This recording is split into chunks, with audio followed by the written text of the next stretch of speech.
s'intéresse ce soir au taux d'intérêt d'Araba. Dans les opérations d'emprunt de capital entre agents économiques intervient la notion du taux d'intérêt, souvent appelé le prix du loyer de l'initial. En un mot, le prêteur a un gain et l'emprunteur subit le coût de l'opération. Le taux d'intérêt est de deux sortes, un taux d'intérêt réel précédé d'un taux d'intérêt nominal. Le taux d'intérêt nominal, pour un emprunteur, cela représente le coût qui a été arrêté entre le créancier et le débiteur, c'est-à-dire le prêteur et l'emprunteur.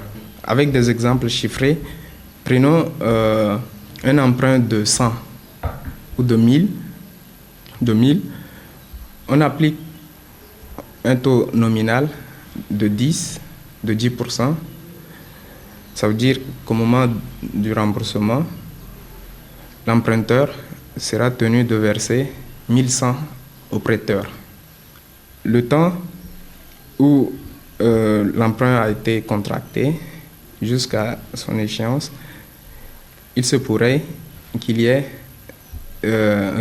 augmentation du niveau du taux d'inflation, d'où la détermination du taux d'intérêt réel. Le taux d'intérêt réel s'obtient en faisant la différence entre le taux d'intérêt nominal et le taux d'inflation.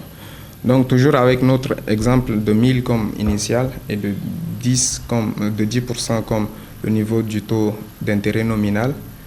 À la période T, par exemple entre 2013 et 2014, le taux d'inflation a augmenté de 2%. Ça veut dire que le taux d'intérêt réel sera de 10%, le taux d'intérêt nominal 10%, moins le taux d'inflation 2%.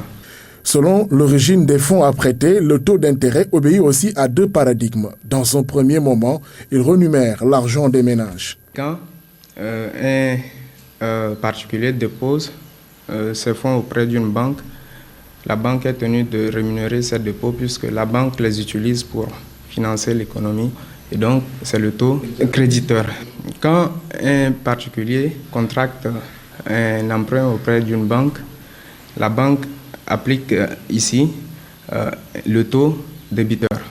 Les institutions bancaires ou financières sont au cœur de ce dispositif. Les banques centrales en amont fixent leur taux directeur. En ce qui concerne l'indépendance de la Banque mondiale par rapport à la fixation de son taux directeur, moi je dirais qu'elle n'est pas entièrement indépendante, puisqu'elle est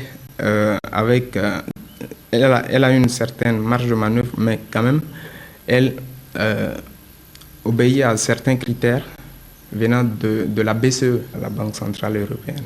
De ce taux directeur des banques centrales dépend la liquidité du marché monétaire. C'est dire que le taux d'intérêt peut jouer un rôle central dans le choix des politiques économiques.